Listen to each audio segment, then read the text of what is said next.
എല്ലാ പ്രിയപ്പെട്ടവർക്കും ആസ്ട്രോ ദീപം ചാനലിലേക്ക് സ്വാഗതം. ഈ വർഷത്തെ കർക്കിടക വാവുബലി വരുന്നത് 2026 ഓഗസ്റ്റ് 12 ബുധനാഴ്ചയാണ്. കർക്കിടക വാവുബലിയോടുകൂടി നിരവധി ഗ്രഹമാറ്റങ്ങളും സംഭവിക്കുന്നുണ്ട്. ഇവയുടെയൊക്കെ അടിസ്ഥാനത്തിൽ എല്ലാ രാശിയിൽപ്പെട്ട നാളുകാർക്കും പലവിധത്തിലുള്ള മാറ്റങ്ങൾ ജീവിതത്തിൽ വന്നു ചേരും. എന്നിരുന്നാൽ ചില രാശിയിൽപ്പെട്ട നാളുകാർക്ക് രാജയോഗ തുല്യമായ ജീവിതമായിരിക്കും ലഭ്യമാവുക.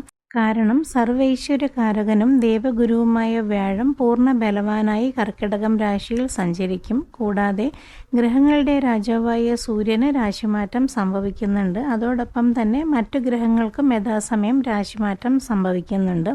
ഇതിലൂടെ പണം, പ്രശസ്തി, അംഗീകാരം, വിദേശവാസം, ജോലി, ബിസിനസ്, വിവാഹം എന്നിങ്ങനെ അതിഗംഭീര നേട്ടങ്ങളും സൗഭാഗ്യങ്ങളും സാമ്പത്തിക അഭിവൃദ്ധികളും ജീവിതത്തിൽ വന്നു ചേരുന്നതോടൊപ്പം നിലവിൽ നേരിട്ടുകൊണ്ടിരിക്കുന്ന കടബാധ്യതകളും തടസ്സങ്ങളും ദുരിതങ്ങളും തീർന്ന് കർക്കിടക വാവുബലിയോടുകൂടി പിതൃക്കളുടെയും ഗ്രഹങ്ങളുടെയും അനുഗ്രഹത്തിലൂടെ രാജകീയ ജീവിതം ലഭ്യമാകുന്ന നാളുകാർ ആരൊക്കെയാണെന്നറിയാം.